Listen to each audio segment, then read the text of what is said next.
நண்பர்கள் அனைவருக்கும் வணக்கம். சற்று முன் பார்த்தீங்க அப்படின்னா பாகிஸ்தான் ராணுவம் மேல நம்முடைய இந்திய ராணுவம் கடுமையான துப்பாக்கி சூடு நடத்தியிருக்காங்க. இதனால எல்லையில பதற்றம் ஏற்பட்டிருக்கு. இது மட்டும் இல்லாம இந்திய ராணுவம் வந்து வேட்டையில இறங்கிட்டாங்க அப்படின்னே சொல்லலாம். அதை பத்தி நம்ம இந்த வீடியோல தெரிஞ்சுக்கலாம். அதை தொடர்ந்தே பார்த்தீங்கன்னா எங்களுடைய வலிமையான ராணுவம் இருக்கிறதுனால தான் எங்களை ஒன்றும் பண்ண முடியல அப்படின்னு ட்ரம்ப்புடைய மூஞ்சில கரியை பூசியிருக்காங்க நம்முடைய இந்தியா.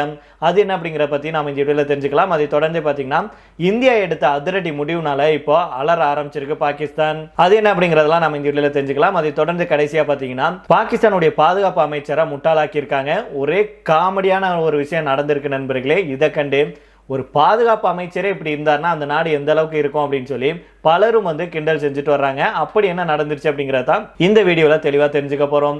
அதுக்கு முன்னாடி நம்முடைய சேனலை சப்ஸ்கிரைப் பண்ணலன்னா மறக்காம சப்ஸ்கிரைப் பண்ணிக்கோங்க. புதுசா பார்த்துட்டு இருக்கீங்கனாலும் சப்ஸ்கிரைப் பண்ணிட்டு அந்த பெல் ஐக்கானை கிளிக் பண்ணிக்கோங்க. அதே போல ஃபேஸ்புக், இன்ஸ்டாகிராம்ல வீடியோக்கள் போடுறோம், அங்கேயும் நீங்க வந்து ஃபாலோ பண்ணிக்கோங்க. ஜம்மு காஷ்மீர்ல இந்திய ராணுவத்துக்கும் பாகிஸ்தான் ராணுவத்துக்கும் இடையே கடுமையான துப்பாக்கி சண்டை நடந்திருக்கு. இதனால எல்லையில வந்து பதற்றம் உருவாகி இருக்கு. அதாவது வடக்கு காஷ்மீருடைய குப்வாரா மாவட்டம் கெரான் செக்டார்ல எல்லை கட்டுப்பாட்டு கோட்டில் பாதுகாப்பை பலப்படுத்தும் விதமாக நம்முடைய இந்திய ராணுவத்தினர் என்ன பண்ணியிருக்காங்கன்னா உயர் தொழில்நுட்பம் கொண்ட கேமரா இருக்கு இல்லையா, அதை வந்து நிறுவிட்டு இருந்திருக்காங்க. அப்போது மறுபக்கம் பார்த்தீங்கன்னா பாகிஸ்தான் ராணுவத்தினர் திடீரென நம்முடைய இந்திய ராணுவ வீரர்கள் மேல துப்பாக்கி சூடு நடத்தியிருக்காங்க. இதனை எடுத்து நம்முடைய இந்திய ராணுவத்தினரும் பதிலுக்கு எங்க மேலேயே துப்பாக்கி சூடு நடத்துற, நாங்க எங்களுடைய வேலையை செஞ்சுட்டு இருக்கிறோம்ல, எங்க மேலே நீ துப்பாக்கி சூடு நடத்துறியான்னு பதிலுக்கு நம்முடைய இந்திய ராணுவத்தினரும் துப்பாக்கியால சுட்டு பதில் தாக்குதலில் ஈடுபட்டிருக்காங்க. இந்த தாக்குதலில் இரண்டு தரப்பிலையும் எந்த ஒரு உயிரிழப்புகளும் ஏற்படலை அப்படின்னு சொல்லப்படுது. இருந்தாலும் அடர் வனப்பகுதியில் இந்திய ராணுவத்தினர் தீவிர தேடுதல் வேட்டையில இறங்கியிருக்காங்க. பயங்கரவாதிகளுடைய ஊடுருவல் முயற்சிகளுக்கு இந்த துப்பாக்கி சூடு ஒரு திசை திருப்புதலாக இருக்கலாம் அப்படின்னு இந்திய ராணுவ உயர் அதிகாரிகள் வந்து சொல்லியிருக்காங்க. அதே போல இந்த ஜம்மு காஷ்மீர் பகுதியில் பாகிஸ்தான் பயங்கரவாதிகளுடைய பதுங்கு குழிவுகள் வந்து நிறைய இருப்பதாகவும் அதை நோக்கி நம்முடைய இந்திய ராணுவத்தினர் வந்து இப்போ தேடுதல் வேட்டையில களமிறங்கியிருக்காங்க அப்படின்னு சொல்லப்படுது. அதாவது நாடு முழுவதும் வருகிற 26ஆம் தேதி குடியரசு தின விழா வந்து கொண்டாடப்பட இருக்கு. இந்த நிலையில தான் ஜம்மு காஷ்மீர் எல்லை வழியாக பயங்கரவாதிகளை அனுப்பி வைக்கும் முயற்சியில பாகிஸ்தான் ஈடுபட்டுள்ளதாகவும் ஜம்மு காஷ்மீருடைய கிஸ்துவார் மாவட்டத்துடைய மாண்ட்ரல் சிங்போரா பகுதியில் ஜெய்ஷ் இ முகமது பயங்கரவாதிகள் பதுங்கி இருப்பதாகவும் உளவுத்துறை வந்து எச்சரிக்கை ஒன்று விடுத்திருக்காங்க. இதனைத் தொடர்ந்து தான் ஆபரேஷன் டிராசி 1 அப்படிங்கிற பெயர்ல சோனார் கிராமத்தில் பாதுகாப்பு படையினர் தேடுதல் வேட்டையில இறங்கியிருக்காங்க. அப்போது பார்த்தீங்கன்னா கடல் மட்டத்திலிருந்து 12,000 அடி உயரத்தில் இருக்கும் மலைப்பகுதியில் பயங்கரவாதிகள் வலுவான ரகசிய பதுங்கு குழியை அமைத்திருந்ததை நம்முடைய பாதுகாப்பு படையினர் வந்து கண்டுபிடிச்சிருக்காங்க.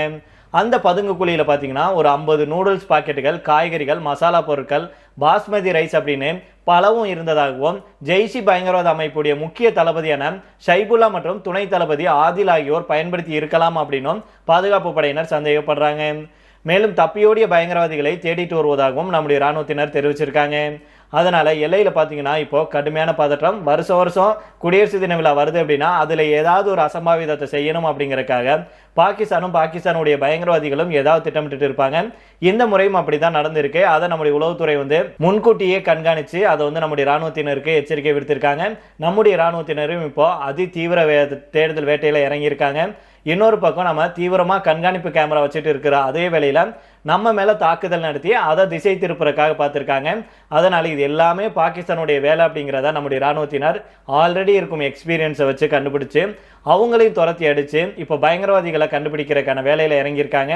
அதனால இன்னும் நாம அதி உஷாரா இருக்க வேண்டும் அப்படிங்கிறதா நம்முடைய கருத்தாக இருக்கு. இதை தொடர்ந்தே பார்த்தீங்க அப்படின்னா வலிமையான ராணுவம் மட்டும் இல்லை அப்படின்னா வெனிசுலா மற்றும் ஈராக் போன்ற நாடுகள் கூட நம்மளை அதாவது இந்தியாவை அடிப்பணிய வைக்க முடியும் அப்படின்னு ட்ரம்ப் அவர்களை மறைமுகமாக குற்றம் சாட்டி இருக்கிறாரு நம்முடைய இந்திய விமானப்படை தளபதி ஏபி சிங் அவர்கள். அமெரிக்க அதிபர் டொனால்டு ட்ரம்ப் அவர்கள் வெனிசுலா, ஈரான், கிரீன்லாந்து ஆகிய நாடுகளை அடிப்பணிய வைக்க பல்வேறு நடவடிக்கைகளை தீவிரம் கட்டிட்டு வர்றாரு. மேலும் இந்த நாடுகளை அமெரிக்காவுடைய முழு கட்டுப்பாட்டில் வைக்கவும் நடவடிக்கையை மேற்கொண்டு வருவதாக சொல்லப்படுது. அதே போல ஒரு பக்கம் இந்தியா உள்ளிட்ட நாடுகளுக்கு பல்வேறு வரி கட்டுப்பாடுகளை விதிச்சுட்டு வர்றாரு.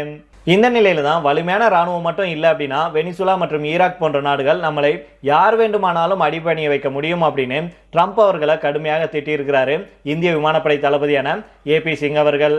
இது குறித்து டெல்லியில் நடைபெற்ற 22வது சுப்ரதோ முகர்ஜி கருத்தரங்கில் உரையாற்றும் போது இந்திய விமானப்படை தளபதி Air Chief Marshal AP Singh அவர்கள் ஒரு நாட்டின் வலிமையை தீர்மானிக்கும் இறுதி சக்தியாக ராணுவ பலம் திகழ்வதாக அவர் சொல்லியிருக்கிறாரு. மேலும் ராணுவ வலிமை மட்டும் போதாது அப்படின்னும் அதை சரியான நேரத்தில் பயன்படுத்தும் துணிச்சல் மிக முக்கியம் அப்படின்னும் அவர் தெரிவிச்சிருக்கிறாரு. அதே போல கடந்த கால பெருமைகளை மட்டும் பேசிக் கொண்டிருக்காமல் எதிர்கால சவால்களுக்கு நாம தயாராக இருக்க வேண்டும் அப்படின்னு ராணுவ வீரர்களுக்கு ஏபி சிங் அவர்கள் அழைப்பு விடுத்திருக்கிறாரு. இதைத் தொடர்ந்து அடுத்த செய்தியாக பார்த்தோம் அப்படின்னா, இந்தியாவுடைய சிந்து நதி நீர் ஒப்பந்தத்தை இடைநிறுத்தும் முடிவுக்கு பிறகு பாகிஸ்தானுடைய தலைநகர் இஸ்லாமாபாத் கடந்த பல ஆண்டுகள் இல்லாத அளவுக்கு அரசியல் மற்றும் தூதரக பரபரப்பை சந்திச்சுட்டு வருது. பகல்காம்ல நடைபெற்ற தீவிரவாத தாக்குதல் மற்றும் அதை தொடர்ந்து இந்தியா மேற்கொண்ட ஆபரேஷன் சிந்தூர் நடவடிக்கைகளுக்கு அப்புறம் இந்த முடிவு எடுக்கப்பட்டுச்சு.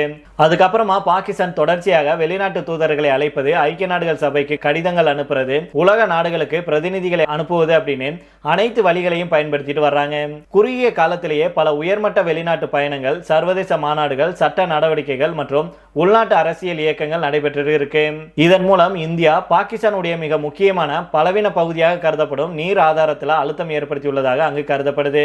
2025 ஏப்ரல் 23 பகல்காம் தாக்குதல்ல 26 பேர் உயிரிழந்ததுக்கு அப்புறம் எடுத்த இந்த முடிவு ஒரு ஒப்பந்த சார்ந்த தொழில்நுட்ப நடவடிக்கையாக அல்ல, அரசியல் மற்றும் மூலோபாய எச்சரிக்கையாகவே பார்க்கப்படுது. 1960ஆம் ஆண்டுக்கு அப்புறம் முதல் முறையாக இந்தியா சிந்து நதி நீர் ஒப்பந்தத்தை பாகிஸ்தானுடைய தீவிரவாத நடவடிக்கைகளுடன் நேரடியாக இணைச்சிருக்காங்க. சாதாரண ஒத்துழைப்பு தொடர்ச்சியான பகைமை சூழல்ல சாத்தியமில்லை அப்படிங்கிறது தான் இதனுடைய அடிப்படை செய்தி. இதனால பாகிஸ்தான் உடனடியாக அதிர்ச்சி அடைஞ்சாங்க. அந்த நாடு பெருமளவுல சிந்து நதி திட்டத்தை சார்ந்திருக்கு.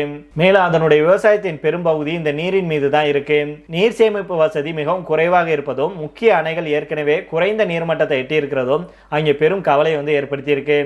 இந்த நிலையில தான் பாகிஸ்தான் அரசு நீரை தேசிய உயிர்நாடி அப்படின்னு அறிவிச்சு அதுல தலையீடு ஏற்பட்டால் அதை போர் செயலாக கருதப்படும் அப்படின்னு எச்சரிக்கை விடுத்திருந்தாங்க.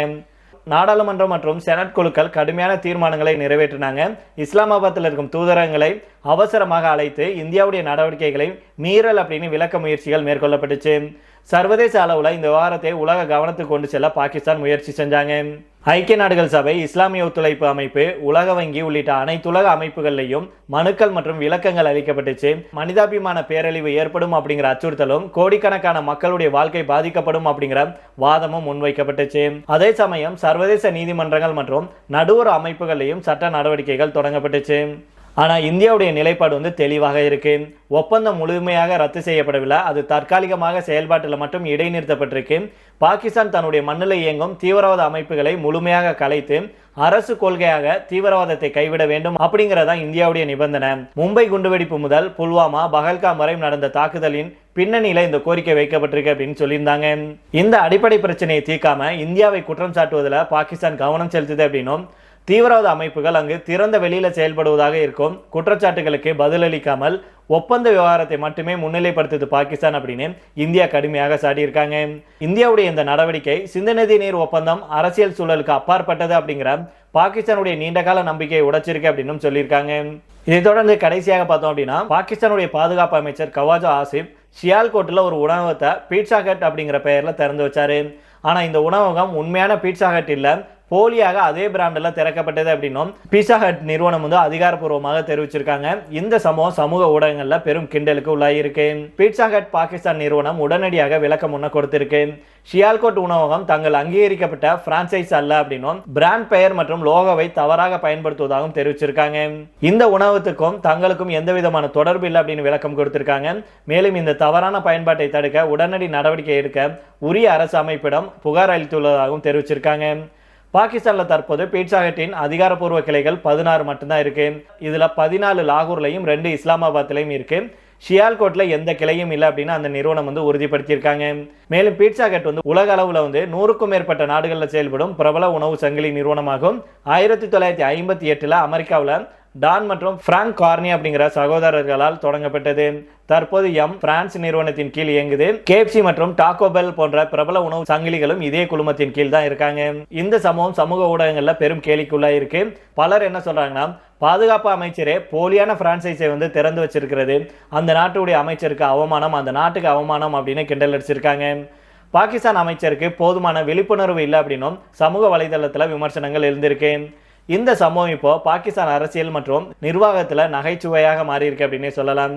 சரி நண்பர்கள், இதோட நம்ம இந்த வீடியோ முடித்துக் கொள்ளலாம். இதை பற்றி உங்களுடைய கருத்துக்களை கீழே உள்ள கமெண்ட் பாக்ஸில் சொல்லுங்க. மீண்டும் நாளை வேறொரு செய்திகளுடன் உங்களை சந்திக்கிறேன். நன்றி, வணக்கம்.